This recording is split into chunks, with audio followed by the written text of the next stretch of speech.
আমার দিদিরা বোনরা আমাদের গ্রামের যে শাকসবজি হয় একেবারে তরতাজা সারবিহীন এইগুলো একটু বেশি খেতে চায়। এ কারণে মা কিন্তু গোপালগঞ্জ মাঝে মধ্যেই আমাদের এখান থেকে যে শাক সবজি নারকেল সবকিছু কিন্তু পাঠায় দেয়। একটাই হয়েছে তাই কুমড়ো লাল ডাটা এর ভিতরে শুভ নেই বা তাই আর এই যে আগে যে বেগুন দিতিয়া মরিচ তাকো তাই নিজেদের জমির ডাটা শাক লাল শাক এখন এই যে কাটতেছে বাবা। সাদা তাও আছে এই যে একেবারে দেশি সারবিহীন। এখানে হচ্ছে গাতুও দিছিলাম মানে কচুরি পচানো সেটার উপরে লাগাইছিল, এখন কি পরিমাণে হয়েছে ওই যে মা রাতে মা টুসুরো দি ওই যে এক গাদা ছোট বন্ডি দেবে তাই ওই যে কাঠিয়া হাতে রাখছে।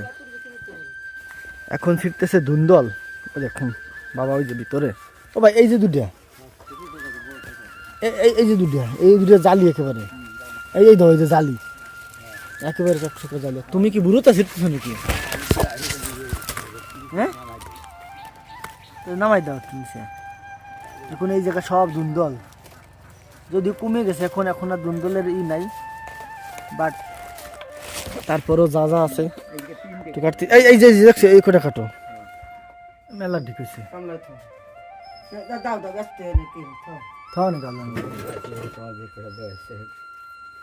ধরবে না আগে নারকেল দাও। হ্যাঁ নারকেল দাও 5টা নাকি? তাই ওকে 3 বুন্ডি তুমি 5টা কেমন ভাগ করে দেবে না? শিখা নেবে না?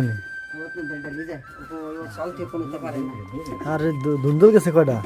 চাল কুমড়ে একটা এই নিয়ে তো বাঁধবে না। ধুন্দল দাও, ধুন্দল কয়টা ধরছো? পিঠে বানানোর জন্য নাকি? এটা তো নেওয়া লাগে না। শিকার ফ্যামিলি না, ওরা তো আর এগুলো বালুর পছন্দ সুন্দর আর না এমনি ধুন্দল করে দাও। আর ওই শাকের টোলাটা দাও। না না ওই শাক দেবে কি আগে?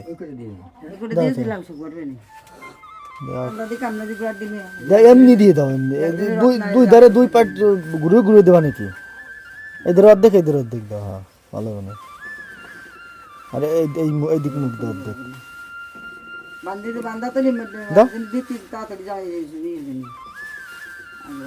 আরে একজনে দেবে কে? যাই একবারে খুলবে, কে খুলবে নাকি? না ফতে কেউই দেবে না, এই কাম নাই। 1 প্যাকেট বড় তাই দাও, প্যাকেটটা দিয়ে দাও। 50 দামের 1 প্যাকেট চানাচুর অলকার দিকে চলে না।